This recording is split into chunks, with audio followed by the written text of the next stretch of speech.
I want to say, like I said before, the after hours are done and the dawn is coming.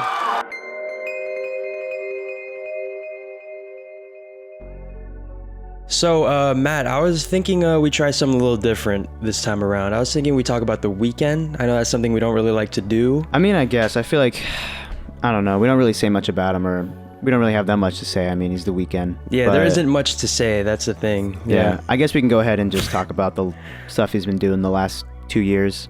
Yeah, I guess so. But before we get into anything, with this new Dawn era that's coming out, man, we just got to tie all the loose ends and just give our last farewells to the After Hours era, man. What an era.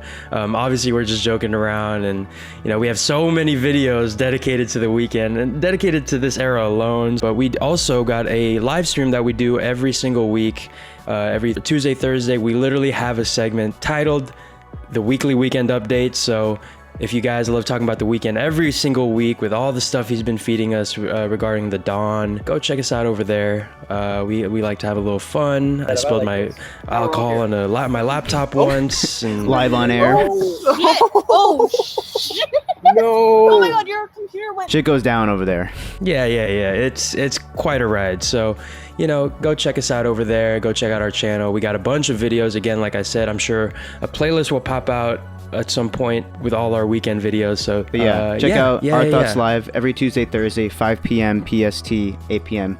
EST, or if we say otherwise, it's kind of a casual place to come talk, not about just the weekend, but about anything. So if you have anything you've been dying to tell us or want our thoughts on and our opinions on, go over to our live stream, ask us directly, and we're going to continue that conversation. I just feel like we got to say our goodbyes to this era, because this has been, he's been feeding us EXO. We have been spoiled, between Starboy and, obviously My Dear Melancholy was a little footnote, but between Starboy and After Hours was such a long time, such a long wait. It was worth every single moment. And, I just feel like it'd be fun for us to go through everything we haven't gone through yet. Yeah, let's start off with this Too Late music video, man. Yeah, I think what's interesting is, we talked about a lot of the music videos, and we talked about a lot of like the bonus tracks and stuff like that. But this Too Late music video kind of came after, when most of the majority of those music videos were out. But I think it stands on its own as being like one of the most disturbing music videos he's put out, like to date. I'm sure we're going to show snippets here, so I guess viewer discretion is advised from this point on. I mean, there are some like crazy imagery that he's been using. I think of like the Tell Your Friends music video. I mean, not as graphic as this one, but he is like killing himself in that one. In Your Eyes, having his head chopped off, all that. Yeah, exactly. Yeah, like very gruesome imagery, but I think this one stands out amongst all of them as just being so the ultimate like WTF moment, like when I'm watching this, because like as it goes on, I'm like, okay, what? And then it's like, yo, what is going on? So there's a lot to talk about. But anyway, Abel loves to be really cryptic and really metaphorical in his music videos. We think of like Until I Bleed Out. It's like a lot of imagery. There's like some crazy metaphors happening with the devil character and stuff like that we see.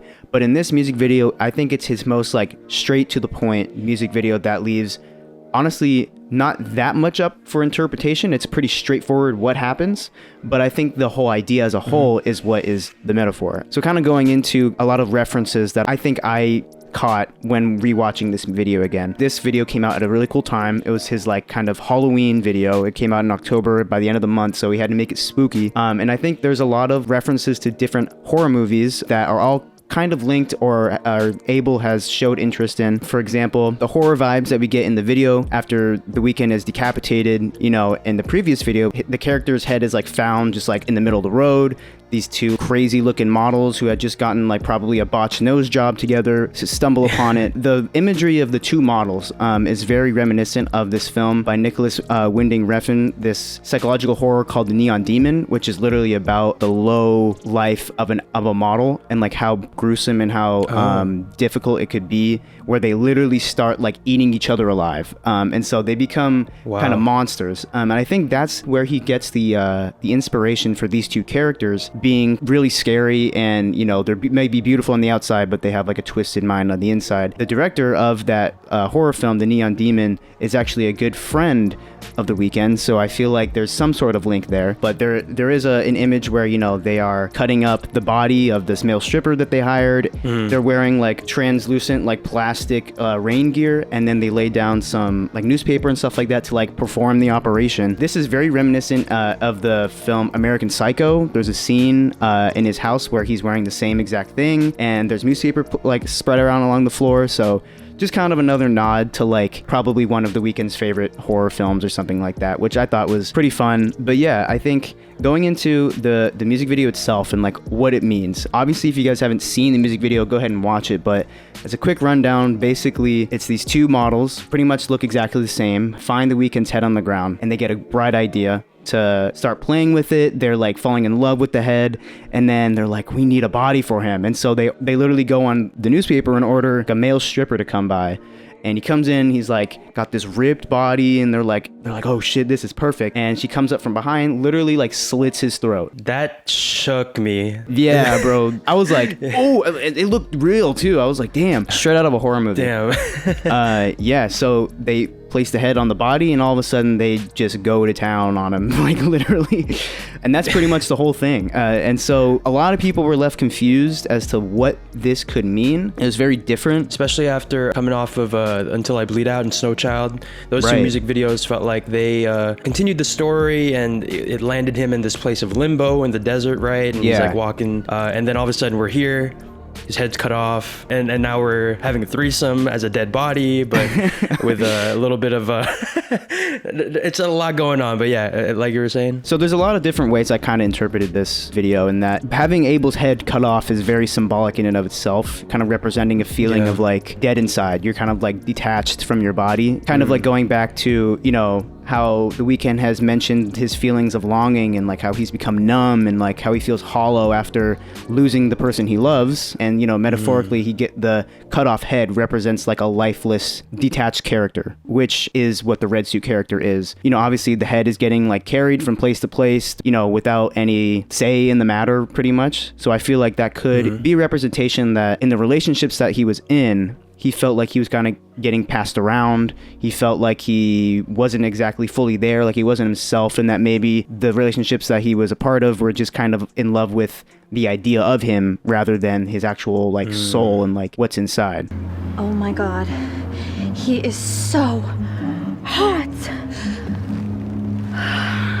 Continuing with the surgery women or whatever, it's obvious that they couldn't care less about who The Weeknd is in terms of his like well-being, but I think this is kind of representative of the impact of women on in Abel's life. Or it could also just be like, when I think of like when he's talking about his past relationships and like hooking up with people and stuff, I think of like that Starboy era and beyond. I think that 2016 to 2018 was the years where that was happening, where he was having troubles with Selena, troubles with Bella Hadid. Obviously people are going to start tying these two girls to Bella Hadid and Selena Gomez. Like, someone can make that connection. Yeah, as always. Yeah, if we were to look a different direction, it's like, well, this could be representative of like his time after those relationships have ended, and it's like, where was he what was he doing? He was lost without the two of them. Now he's just hooking up with random girls who were just like, ooh, I'm gonna sleep with The Weeknd, like, let's go. Like, they don't give a fuck about him, This could be representing kind of a behind the scenes of what it's like to be this big, like what it's like to be the biggest star in the world, and what does that mean for your like interpersonal and intimate relationship. Obviously,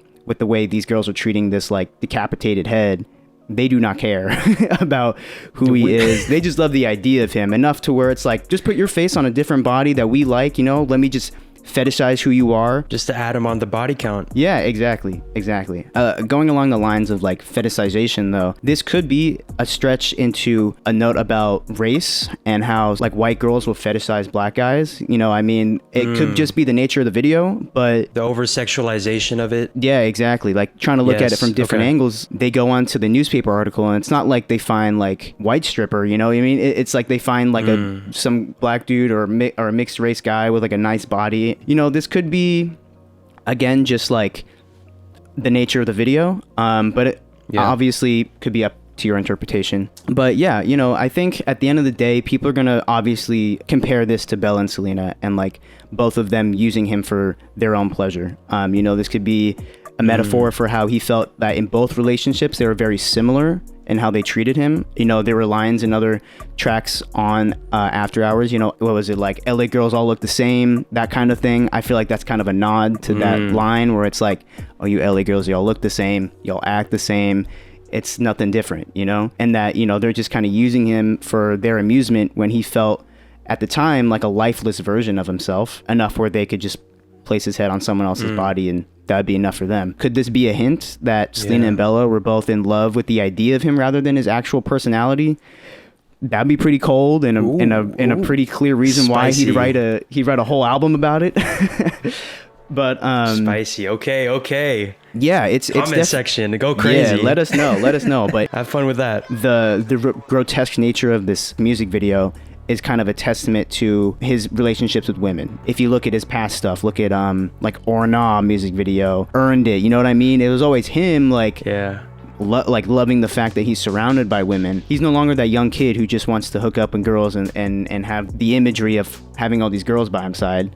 Now he wants an actual partner, but it's like all these LA girls, they all look the same. They all act the same. You're telling me he's on that Russ flow where it's like, nah, I don't want a girl who fucks me. I want a girl who mentally fuck the shit out of them and put them onto some new wavelengths and new material knowledge-wise so they can use it to make their life better. Something like that, but maybe not as corny. Yeah.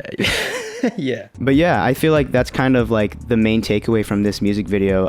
Not as much like subtle imagery or subtle metaphors. A lot of it, I feel like the whole idea of the music video was to come across with that kind of theme, those themes of being detached, feeling soulless, feeling hollow inside while trying to be in intimate relationships where it's like I'm not even there. I feel like it's a pretty sad position to be in, just a head on the ground. Head on the ground and then head on another body. I like that The Weeknd is still pushing that edge, you know, just because he's the number one pop star right now doesn't mean that he can't give you a little bit of controversy. So I like that. Exactly. I like that little edge. Yeah, it's cool. And I feel like it definitely furthered the narrative of the album, you know, that being wanting to escape from LA as the track goes, but also like tying LA to his dark times, basically feeling like he doesn't belong here, feeling like the people he's interacting aren't genuine. He no longer wants to be within this space. So many people talk about how fake LA can be and those LA personalities and all that stuff, and I feel like this was his kind of like punch to the gut to those who treated him that way, showing how gruesome and how gross people can be, and another you know, reason for him to escape to Las Vegas, I guess. Yeah, there you go. Yeah, I know he actually in real life, I think he sold his LA house and is now living in his hometown, so his home country. So I mean, yeah, he's taking the necessary steps, man. Happy to see. I hope he's in a great place. It seems like it. And yeah, man. So the two main thing that After Hours covers is, you know, obviously his relationship to LA, like Matt was saying, and obviously his relationship to the women in his life. Well, I guess that's two things right there. So three things. The third thing is just his relationship with fame as a whole, you know, not just to that location, but just in general, and especially with regards to music, the music industry. You know, he's gotten, you know, some controversy here and there, and it's important to note that this Save Your Tears music video that we're about to get into, amazing music video, by the way. As you're about to tell about from the rambling 20-minute rant I'm about to go on about it, it's incredible, super dense. This came out after the Grammys controversy. In case you guys didn't know, you probably know, but the Grammys refused to give him even a nomination for any awards. It was just such a injustice, because first of all, you know, the album After Hours, like, that doesn't deserve a nomination, insane. But also the manner in which it was done, it was specifically because there was some controversy between him performing at the Super Bowl or performing at the Grammys. First of all, go check out our Super Bowl performance breakdown thing. We talk about it as double the time of the performance, so we go really deep. We talk as much as we like. So yeah, he chose to go perform at the Super Bowl, obviously, to, you know, reach a bigger market, you know, not just, you know, people that listen to music the way it would have been for the Grammys, but to reach that whole global demographic, which is a really great business move. But then the Grammys felt away and ended up doing what they did. And that's really important to note, especially in this music video. But starting off, man, let's go ahead and knock off the elephant in the room, the giant face. Yes. The balloon face weekend. So the Chad weekend. The Chad weekend. Yes, thank you. At the 2020 American Music Awards, which took place right before the music video came out, The Weeknd showed up with these wrappings on his face. It was the same wrappings you'd get from a facelift, also similar to the two chicks from the Too Late music video that Matt was talking about. So he says, the significance of the entire head bandages is reflecting on the absurd culture of Hollywood celebrity and people manipulating themselves for the superficial reasons to please and be validated. Then we were introduced to Big Face Weekend, to Chad Weekend, in the Save Your Tears music video, which is an actual prosthetic. It was created by Prosthetic Renaissance. 4 pieces with a collapsible face. That's why it looks so real. Wow. Like scarily real. Yeah. And I love that about The Weeknd. It's always in camera. And this tells us that the Weeknd in this music video is a version that has sold out to a certain extent. He's that idea of The Weeknd that a lot of people like to say, oh, he's sold out, which actually brings me to my next point. You know, the next question is, who is he performing to? You see all these people, they're dressed up really well. Seems to be for like some sort of secret society. It's a reference maybe to Eyes Wide Shut, Stanley Kubrick film. And what if I were to tell you that that people just might be the Grammys? The Academy. The Academy Award, man. I actually really feel like this whole music video is a reference to a performance he gave in 2015. It was a pre-Grammy gala party where he performed Earned It. It's on YouTube. You can look it up. I'm sure there's clips of it playing right now on the screen. It was most likely one of his first big like industry performances. You know, it's one of those things where it's like, I'll do it for free if it pushes my name out there, gets me some connections. He was trying to reach worldwide fame from Beauty Behind the Madness, so you know that's his first mainstream thing. That could have been the compromise he had to make. You know, the lighting is kind of similar, plus there are VIPs seated with like banquet tables similar to the one in the music video. I'm thinking that this could be kind of like a jaded reinterpretation of that performance, kind of like how he viewed it looking back at it, which that's pretty fucking cool, not gonna lie. You know, after being exposed to the industry, after taking some time to know what's right, what's wrong from firsthand experience, and now he is kind of mocking it and laughing at how much he like could have gone down a certain path of, if I just kept selling out and doing these favors and performances and not maintaining my artistic integrity, this is what I could have became. So that's the version of The Weeknd we're dealing with right now. This is where we're at. I feel like, again, that's just a theory. Tell me if I'm wrong in the comments. So getting into some of like the sequences that go on. First of all, I gotta mention one of my favorite gags is when he's like, I forget, it's maybe during the second verse, and he's singing the verse and he just stops to drink a little bit of champagne. It reminds me of such an obscure reference here, but Hot Shots. It's a parody movie of Top Gun starring Charlie Sheen, I think. So again, this is kind of like the sellout version of The Weeknd. He's lip syncing, he's doing all that fun stuff. And then during the chorus, we get this scene, really funny, iconic scene of The Weeknd pouring champagne on audience members in a way that it looks like he's pissing on them. And it's obviously a reference to Kanye. Flashed a video of him urinating all over the Grammy as an FU, and then going on to win the Grammy that same year, which is pretty cool. Literally. Just another middle finger towards the establishment. Cool. But the thing is, he's not done with the Grammys yet, man, because he takes a line that on Save Your Tears and within the context of After Hours, it falls in line with the story, you know. He actually flips that sentiment into something towards the Grammys, which is, I think, really artful, really interesting the way he did it. I broke your heart like someone did to mine, and now you won't love me for a second time. And it's actually a bit more regretful in this case, you know.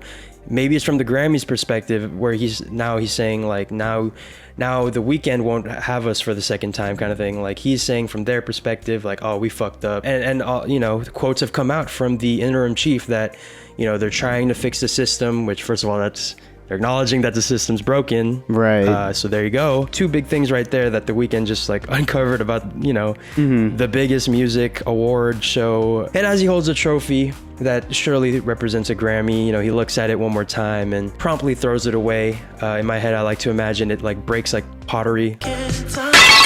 Then they introduce this woman, which is, I think, where people could kind of go a different way with this. She's the only other person not wearing a mask, which could be representative of like she's the only real person out there. She's the only one who understands him, maybe. People have speculated this could represent Selena. I don't really see this other than her being Hispanic or seemingly Hispanic, but it's cool if you want to make that link. Maybe he's trying to say like, oh, she understood the industry being a child actor and going through all that, and they're the only two that can really connect on that same wavelength.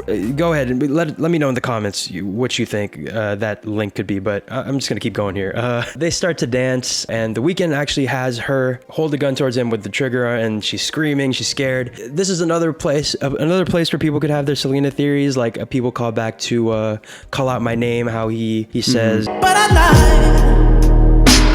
I almost got a piece of myself for your life. getting surgery for Selena Gomez's condition that she had at the time that she had to get surgery for. You know, you could say that it's him acting like she put him in a scenario to harm himself for her, but really it's him doing it out of, you know, love or hate, self-hate, whatever it may be. So, you know, if you want to go there with that, that's cool. But I just think it's him. It's this character who he's sadistic. Let's just go ahead and get into the final set piece, because I feel like it all kind of gets together. We kind of fade to black from that scene, and we come back and we see The Weeknd in this. It's very silent, and he just starts like, you know, fake shooting everyone. It's very Jack Nicholson Joker, which is funny because he was Jack Nicholson's Joker during Halloween at one point. And he actually, at the end there, he points the gun at himself, and everyone thinks it's gonna be a suicide, a public suicide, and it's just like confetti. So I think the main point is from this music video, it's all supposed to make you question, you know, how much of it is real? Like, is the gun loaded? You know, I think it has to do with how much real trauma is actually in The Weeknd's music. And like you were saying before, how people, they love the idea of The Weeknd, but they don't really care about, you know, how he may actually be feeling. And I think that's a commentary on just music in general. A lot of the times, you know, we're like, this person broke up with someone, or this person went through this traumatic experience. We're getting a great album now. Like, we're getting their masterpiece. And obviously there are people that say that for fun. I know we joke about that, but there are people out there that don't care about the artist, and they could care less. And it's just, give me the music, give me the best album you've ever made, and get the fuck out of the way, you know. Towards the end, he pulls the trigger, it's all confetti, and they're like, oh, okay. And then they start clapping for him, he's smiling, the titles come up, and it's kind of just like his trauma being celebrated. And it's kind of that same theme that he has in the After Hours short film, where, you know, he performs and he goes backstage, he's walking, and he just starts breaking down in tears. It's kind of that thing, what is it, the clown who cries. It came at a very timely moment. You know, I feel like this was there's a lot of context surrounding this music video. I definitely agree, like, especially with that image of the girl pointing the gun at his head. I feel like that's like maybe the most important part, seeing that the girl who's close to him, whoever was closest to him, recognized his pain. This is basically him putting on a fake face. You know, when you say, okay, put on a face and do it, you know, like, even if you're hurting inside, that's basically what he did, is like put on this fake persona. He's clearly struggling, and he's in the end where he's like, I think it's kind of a note to just the industry in general, where it's like, you guys only care about the music and not the meaning behind the music, not the person behind the music. Like you said, you know, like, there's real trauma, like real pain that he puts behind these songs, and all of a sudden he has to stand up there in front of all these executives, all these rich, you know, white people who make up the recording academy, whatever that is, and kind of like confess to them or share this really intimate part that he knows they don't give a shit about, you know? This music video is representative of like The Weeknd's worst nightmare of himself. This is where he could have gone. He could have completely lost himself in the fame, and just trying to chase the approval of these people who don't actually care about him, to the point where it's like, what will make them care? What will make them care? What if I just literally shoot myself in the head on stage? He's like, no, I'm not gonna do that. But nobody stopped him. Super powerful stuff. Very, very timely that it came around the time that the whole Grammys debacle was happening. It's only The Weeknd that can do something like that through his art, you know, like, not through being, I mean, he made like one tweet, right, about like, basically saying Grammy deserves to be transparent, but rather than trying to be hostile about it. He's like, okay, well, let me make this music video that everybody will see. That's very clear that I'm talking about you guys, and this is me pissing all over you. You know? Let us know any of your theories regarding those music videos, you know, whether we got it right, we got it wrong, any additional stuff you want to add, let us know. But I think the next thing we got to talk about, man, is we're here at the end of the After Hours era. With all these music videos that we've gotten, we've been dissecting it along the way. Do you think that the After Hours era music videos have an overall storyline? I think they do. I think that not all of them connect or are within the story itself. Something like Save Your Tears, this is obviously very topical, very timely of what was going on. And then with the Too Late music video, that's its own commentary on it, on its own like issue that he's dealing with. But in terms of the arc of the red suit, you know, character that he created, I believe there most definitely is a complete storyline, starting from literally the title announcement video all the way through to like Heartless, Blinding Lights. It's all the way till In Your Eyes music video. Those music videos are the story. You know, I feel like if you put those together, it makes sense, you know, and that basically represents, I think, what happened starting from the Starboy era. He's on the top of the world. He's the biggest superstar. He's finally like made it to where he wants to be. He knew he had it in him, and it basically was not what he thought it was going to be. He did not like being that big, because at one point people start to care less about you and more about the idea of you and the brand of you. And so that's where I think this Red Suit character comes in, where it's like he's a performer, everybody loves him, but at the end of the day he's become like a monster, and he chases down this girl, or this girl can represent, you know, those two girls who we always talk about. But at the end of the day, they cut off his head, they kill the monster, but they still love him. And it's like, was it really worth it at the end? Like, did anything change? And so I think that's kind of the arc and like the question he poses at the end of that music video, where we kind of question like, oh, interesting how she still loves playing with his head after he almost like killed her. So in my eyes, I feel like that is the story arc.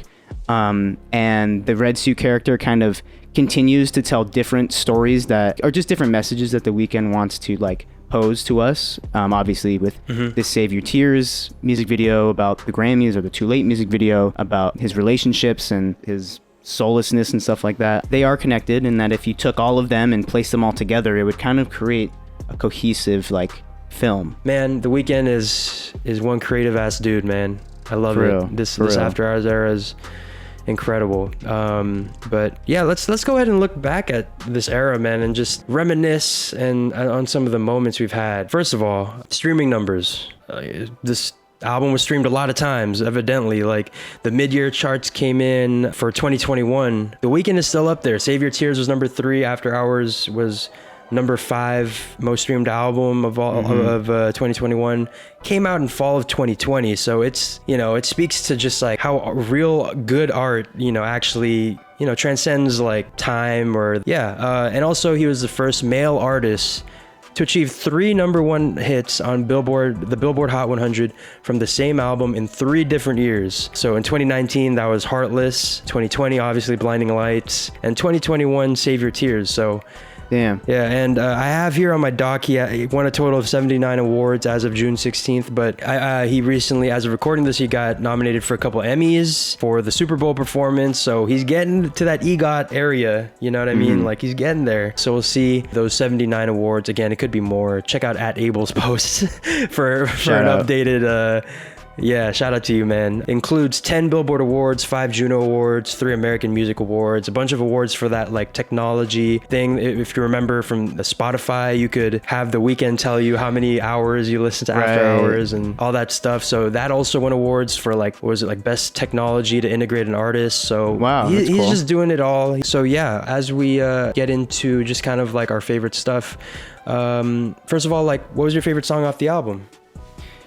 I had to take a moment to think. I feel like each song is its own moment on the album, and it's really, really hard for me to narrow it down. I would have to say probably Alone Again, it's the first song on the album, but I think it's honestly one of the most perfect intro tracks to like introduce us into this world. Every time I hear it, I have to listen to the whole album again. The production on it's so insane. It hits so hard. It leads so perfectly into the next 3 tracks, which are like that 3-track run is incredible. And then it's like, by the time you're there, it's like, shit, I gotta listen to the whole thing. I know, right? Yeah. Yeah, it's just such an incredible song that it's so like grand. And, you know, The Weeknd, he loves to come out with an insanely big opener, you know, whether that's like Real Life on Beauty Behind the Madness or Starboy on Starboy. Or I feel like this song alone is kind of like, if I were to describe the feeling of After Hours, I would tell you just listen to this song and you'll understand.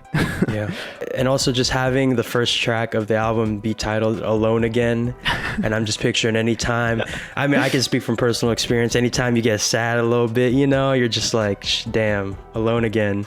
Might as well put on the song. And then next thing you know, we're bumping the whole album 3 straight times. Yeah. So yeah, man, absolutely. Great track. I'm looking at the track list right now, and every record that has had a run of being my favorite one off the album. So again, speaks to just like how much effort was put into this, that every single track could be my favorite. But if I had to say like what is the song that is, you know, my favorite song, I would probably have to go with the titular song After Hours. It's just amazing, climactic moment, tragic, but then also very upbeat. You can't help but dance to it, and then it gets sad again. You know, this house is not a home, or whatever the line is. Oh, man, it's just so sad. However, the one record that I would put up there, besides, you know, because I understand if you feel like that's kind of an easy answer, my next favorite song would be like Hardest to Love, just because it's such a different song. I was addicted to that song when it came out. Right? It's so addicting to listen to. And the lyrics are, I mean, you can just go back and watch our original video where I legit start crying just off like Matt reading the lyrics. So there's our favorite songs. Now let's get into our favorite live performances, because as many music videos as we got like double the live performances, which is great. I love seeing live performances in so many different contexts too. So yeah, what was your favorite one? I love a lot of them. Special shout out to the Vivo live performances. Those were insane. Love the visuals for that. Yes. Obviously have to talk about the MTV Music Award. I think that's the one where he's on the building and there's like, if I have to narrow it down to one, I will have to say, obviously, the Super Bowl performance. I think if you are a Weeknd fan, that is the ultimate live performance for you, because yes, he goes in and does all the highlights and, you know, he does all the biggest songs, but I think just seeing the Weeknd on such a grand scale kind of just reminds you that, like, man, like, he's really made it. Like when I saw that, it made me literally, I got like emotional. I was like, fuck, like this dude is really doing this. Like I've been following him for years. Like I've been listening to his music since, I don't know, junior high or something. Like it's been a long time. Like yeah, it's like such a moment. Like the moment I rewatched it before this, and I was like, okay, like, you know, where are all the live performances? And like the moment it starts, I'm like, bruh, like nothing can top this. And that the best part, obviously, is when he's transitioning onto the field and he's did a little nod for the cult with his little House of Balloons, the one song from House of Balloons. Yeah, I'm like, no. When I was watching it live, I was like, no way this dude is putting anything from Trilogy on in this performance. I'm like, bruh. That was just for us. I was crying in front of my family. Yeah. Like I was, like for all the other songs, you know, Can't Feel My Face. I'm like, I'm standing up, I'm dancing. And then when they're just like, wait, why'd you stop dancing when the chant started? Yeah. I was like, I turned her back and I was like, you guys don't even want to know right now. You guys don't even want to know. Don't worry about it. It'll be a whole thing. Yeah. It was just so cool and like such a moment. And I feel like that was just the peak for him. Like he's like, I've made it. I'm worldwide. EXO is worldwide. So just the gravity of that performance alone, outside of how many awards it won for being an incredible technical feat, is just why I have to choose it as my number one favorite live performance from the After Hours era. Yeah, man. It was a lot. And I'm sure, you know, in the documentary we will come to know like what was the creative like liabilities that he had to work with, what were the things holding him back. Yeah, oh my god. Cannot wait for that documentary. The fact that the Weeknd stepped up and not only did what he had to do, but won over people. Like I've seen people who asking me like, yo, I've just heard this live performance from the Super Bowl. Like, what should I? Wow. What should I go check out? That's crazy. Because like, yeah, I'm sure you're one of those people too, where like whenever someone talks about The Weeknd, they think of you. So as for my favorite live performance, again, the Super Bowl one is like the performance, but a run of live performances that I hold dear to my heart, man, is that Save Your Tears run. These past 2 months, he performed again, like Matt mentioned, at the Brit Awards. We get this cool image, him in this raincoat, referencing I Know What You Did Last Summer. And he goes out and it's a storm. It just looks so cool. Crazy. OPN is right there next to him. Exactly what I wanted to see at that point. That was the first kind of moment where the red jacket is done. Yeah, retired. our introduction to the next era. The second one was the iHeart Music Awards. Obviously, Ariana Grande coming out and performing that remix with him. And then that's when that record actually worked for me. Like, I thought it was, it's a good remix. Ariana did her thing. Cool harmonizations. But when you hear it live and you feel the energy of the crowd, I remember when Ariana comes out and then it cuts to this like woman like in tears, like I know, dude. Ariana Grande and The Weeknd, like two of the biggest stars performing together. I mean, if you're a fan of both, I would collapse. Yeah, absolutely. And it's just like a nice kind of full circle moment with Love Me Harder, and those performances kind of had no chemistry, if I'm being honest. Like if you watch like the acoustic performance of it, they were like just like not looking at each other, just performing. Now they look like best friends on stage, man. It's really cool to see that progress. And the last part of that run, man, it has to be that Billboard Music Awards performance with what people are calling the choreography, the car choreography. First of all, him like cruising, top down, all that stuff is cool. They let him off and he's walking towards the camera, and these two line of trucks turn in and like drive past him, and then the cars like drive up to him and then they do a swerve just to make it look. I don't know about how he kept this cool, because I would have like, you would have heard me go like, save your tears for another. Like I would have flinched at one of those at least. So the fact that he performed that same song 3 times and gave him each of them a different feel. One was a little bit darker, the other one obviously having a guest on there is really cool, and then the other one is just a really fun, creative, light performance that I have personally rewatched like a lot of times just to see like it's one of those like radiates comfort type thing. So that would probably be my favorite live performance. Parentheses is how about favorite music video? This was also hard.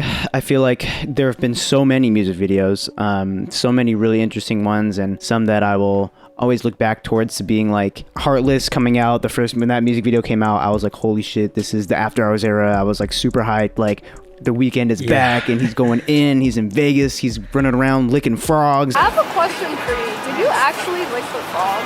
Or was it a fake frog? I don't know. We don't know. Oh, movie magic. It's like he's just doing some crazy shit, and like I don't know what he's on. And so that one I'm like, I'll always love, just because it was like my first introduction to it. But I think my favorite one out of them will probably be the In Your Eyes music video. I absolutely love just like the slasher, the old like kind of cheesy slasher aesthetic and story narrative that it had. With the girl like running and he's like kind of creeping up on her, and there's like a lot of imagery again pointing back to like all these really cool horror, nods to different horror movies.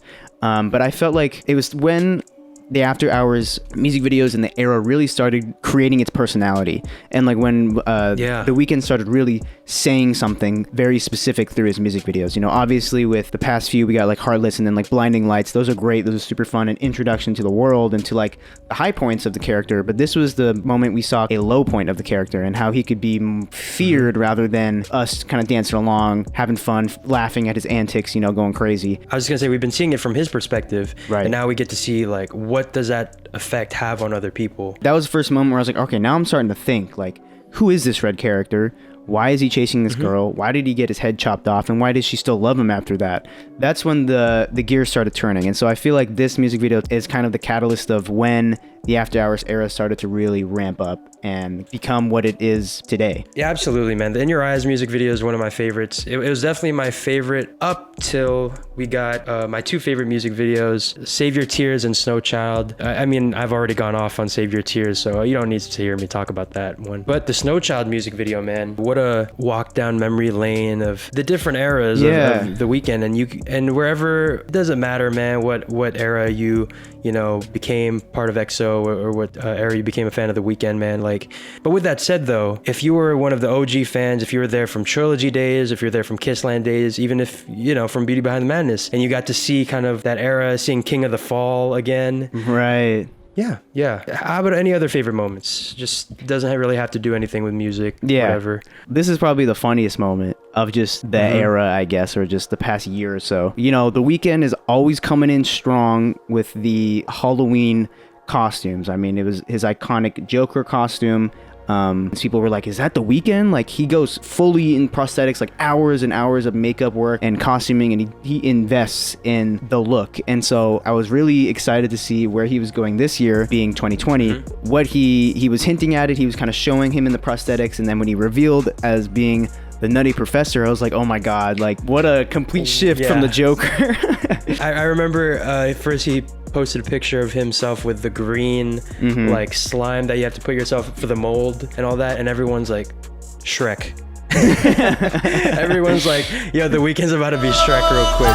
And he shows up as the Nutty Professor, and that's fucking hilarious. My favorite thing though, the video of him at the party dancing to his song Too Late as the Nutty Professor. I think I rewatched that because it was so funny the way he was like dancing like an old dude, like the Nutty Professor, and like so good. I just love that video, and definitely a highlight and one of my favorite moments. Oh yeah, man, absolutely. For me, another kind of funny moment, and then it's a cool moment. His appearance on SNL was fantastic. I think it that definitely raised his stock.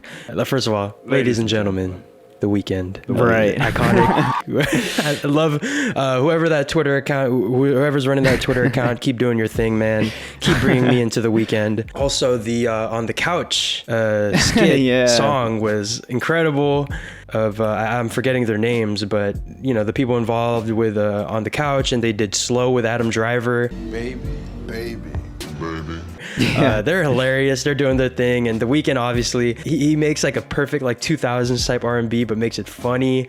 I'd like to think that he wrote that, or at least helped in some capacity. And then the cool aspect of it was he obviously has to perform Blinding Lights as the first record.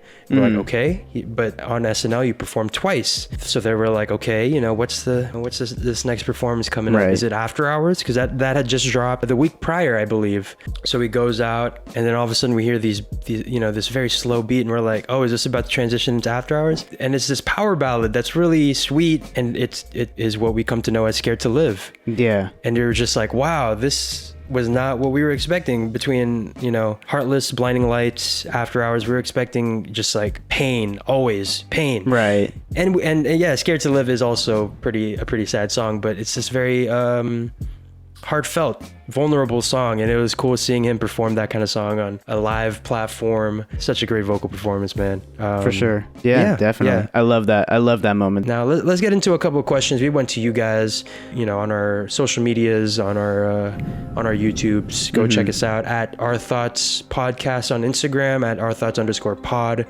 on Twitter. Obviously you're on our channel, so go check us out there, subscribe, do all that fun stuff, leave a like. But here, let's get into some questions, man. From Brian on YouTube, because we do reference this a lot, and I don't know if we really went into it. What elements did you hear in After Hours from the 80s? What songs most resembled 80s music?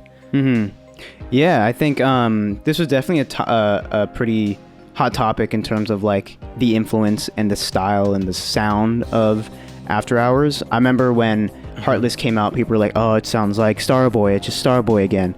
But then as we, got into it, you could tell it's a lot more inspired, not really trap, but more, 80s synth, 80s pop, 80s R&B, a lot of that kind of took influence with this album. And so I think for me, the songs that kind of resemble 80s pop or just 80s style, definitely the little run towards the kind of the middle of the album, those being the most poppy of all of them, but also like the synths were very reminiscent of like, I don't know, just like all I think of is just that clip you always put is the Jazzercise Key and Peele thing. Like I can just see them like actually dancing to that.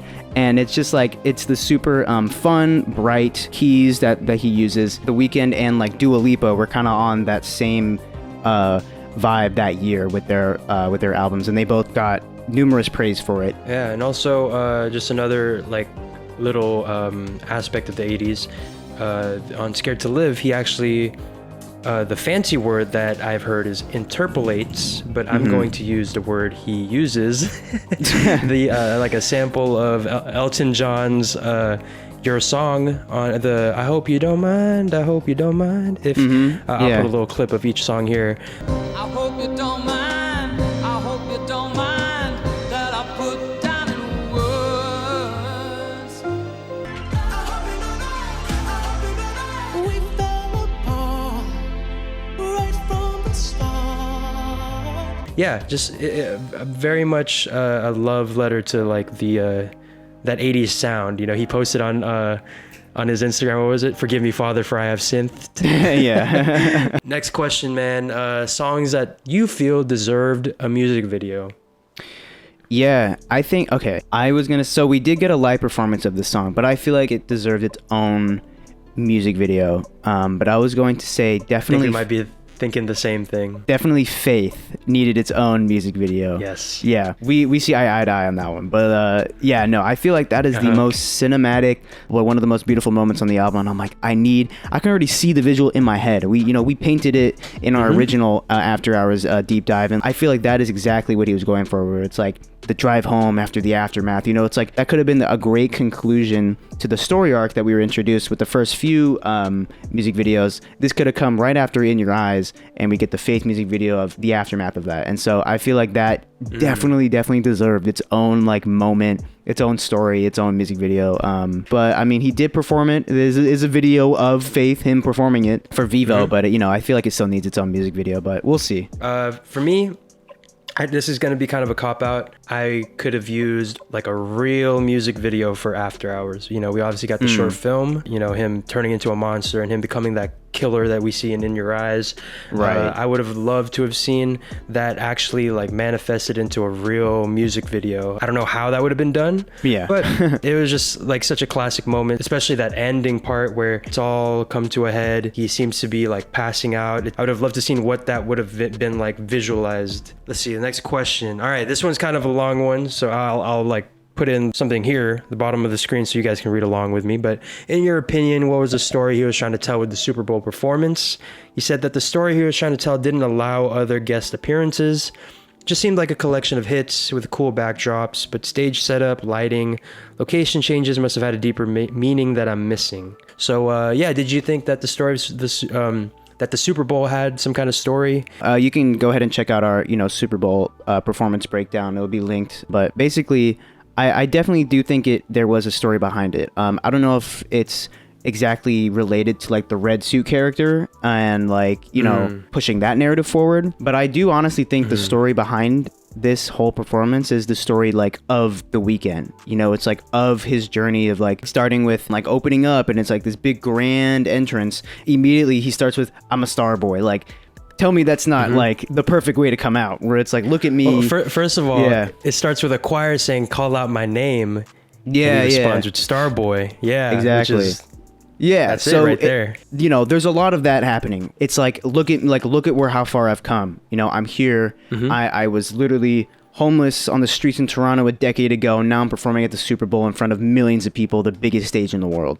And so I think that is really the story behind it. And he can't have that when there are other people performing. It's not like, oh, this is my moment, let me seize this opportunity, this is perfect. COVID opened up this opportunity for me to like make it interactive and like be within the stands. I can make it a full-on live music video almost, and just coordinate this entire world for the whole world to see, be like, this is The Weeknd. And so I feel like that was the basic meaning of the whole performance. Not that it's tied to the After Hours lore, I guess, if you want to call it that, but more like, I need to celebrate being me. I need to celebrate, this is my moment, and he needs to seize it, just him, just like how he did on the After Hours album. No features, just him, and he doesn't need anyone else but him and his thoughts and his talent. And so I feel like that was basically what he was trying to say for this performance, was like, look at us, look at how far we've come, us being the EXO fam, so I think the story is just a prideful moment that he knew that was going to be an intimate performance with his old OG fans and his new ones, and he's like, let me just bask in this greatness alone, and that's exactly what he did. Yeah, I think what the biggest moment that speaks to that, obviously the intro, like you said, but also, the fact that he has that moment at the end with House of Balloons, and you hear it transition into Blinding Lights, which is his big hit now. It's a thing that, literally everyone in the world knows him now because of that song.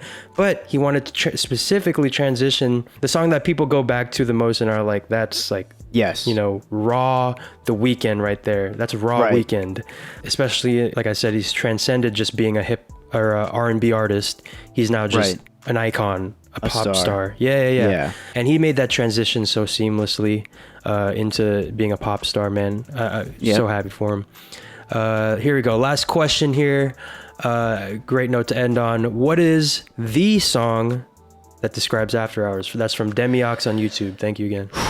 Man, that's a tough question. This could go several different ways. I mentioned before, how Alone Again is kind of like, if you want to be introduced to the sound of After Hours, you listen to that song. But I think where he talks the most about the real soul behind the album, probably Escape from LA, I feel like is where he talks the most about the literal moments that probably inspired a lot of the moments he created on the album. A lot of the sentiment about leaving LA, the whole reasoning behind, Heaven or Las Vegas. Just those two songs, like Snow Child and Escape from LA, he needed 2 whole tracks to really talk. It's his kind of more like sing rap type vibe, where he's just talking about his experience. And like, if you really want the main themes of the album, I would say listen to Escape from LA. Yeah, absolutely. He'll also describe in very vivid detail about the time that he had sex in a studio.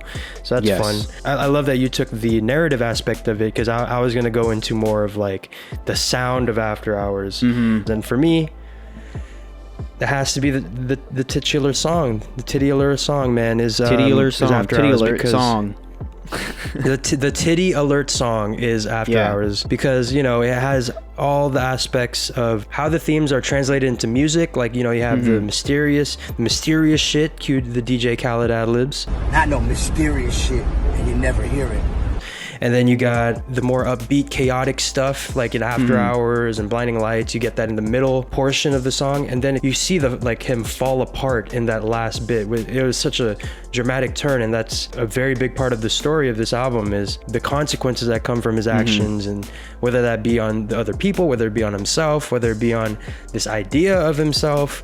It's all in there in After Hours. The pain is in there. You also feel like partying when that beat drop comes in. It has that 80s aspect to it. That constant booming beat is just so nice. So for me personally, it'll probably be After Hours.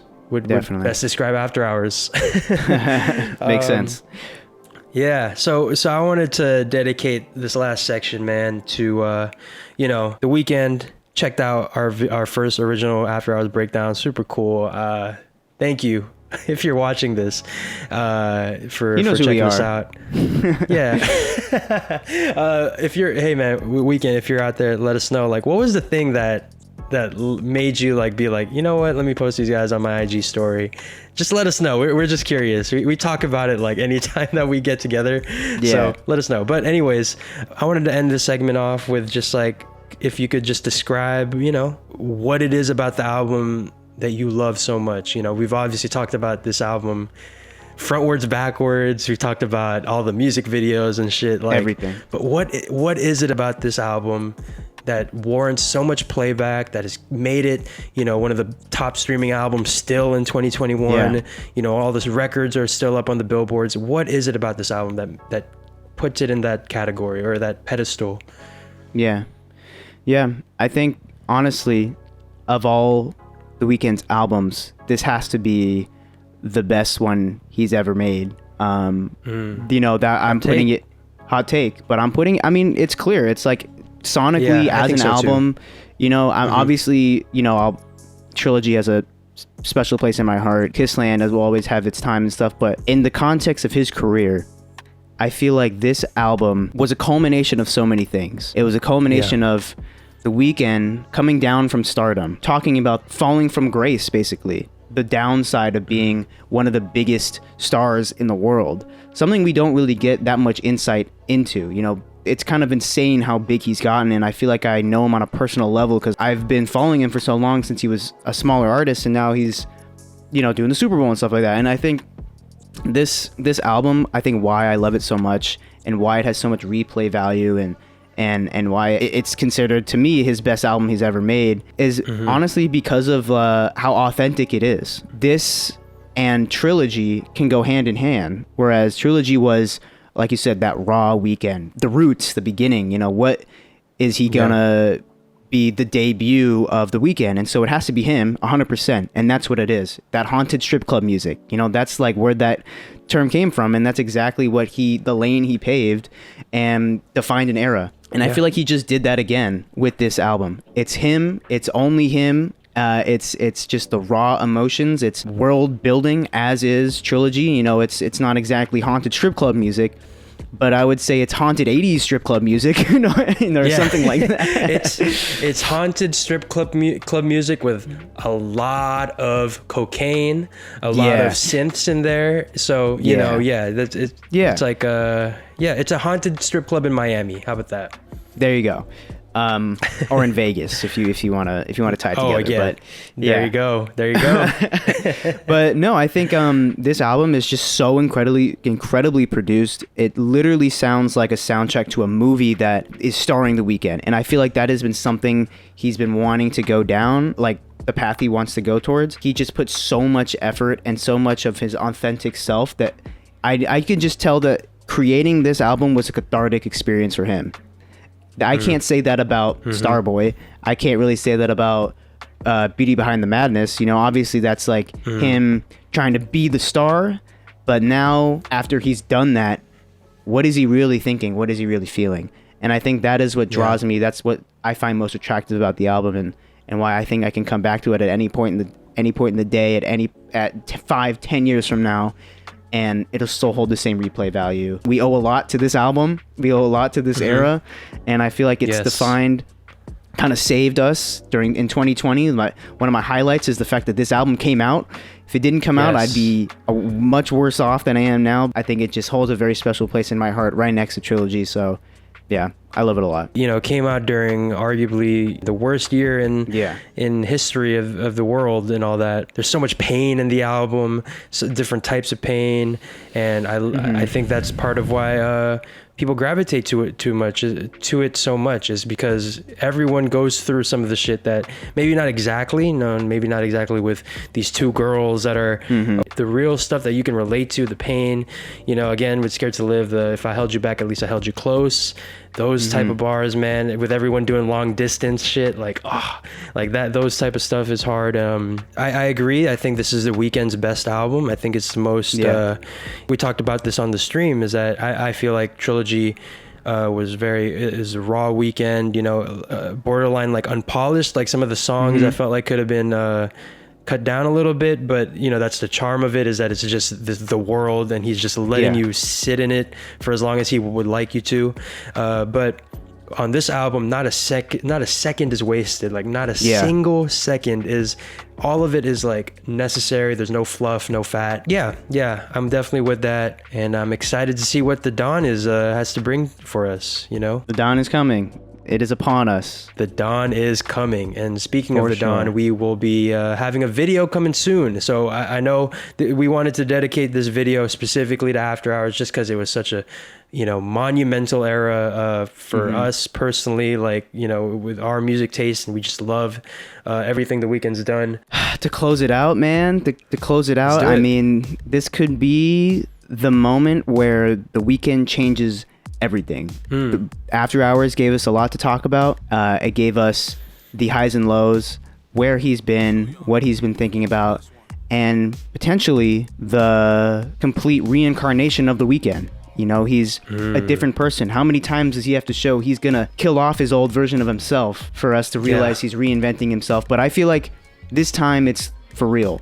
This time he's gonna do something completely off the wall, completely different, completely rebrand who The Weeknd is. I just cannot wait to finally go on another journey with him, and I owe a lot to this era. It's been a super fun ride. Seeing all you guys' like thousands of comments, like all these super long, like theories and conspiracies and stuff like that, trying to link this and that. Like, been super fun trying to follow like all the different storylines and your guys' thoughts, and it's been super cool. So I would just say The Weeknd, not only did he give us a great album, but he got us all a little bit closer together during a time that we definitely needed it. And I would just say appreciate you, all of you who found us from that video. We still talk about The Weeknd, but we talk about so many other things. But of course, we have to owe it to the man himself for shouting us out. Yes. Thank you. In the story, for watching that video. We put a lot of time and effort into that, and it's sad to see it go, but I'm excited to see where he brings us to next. So with that, thank you, After Hours. Thank you, The Weeknd, and the dawn is approaching, and I can't wait to see what's on the other side of the hill. Yes, sir. Yep. Yep. With that, thank you for sticking it out. If you made it this far, appreciate you. Go ahead and check out our socials down below. Our Thoughts Podcast on everything. Cheslito, Matt Mags on everything as well.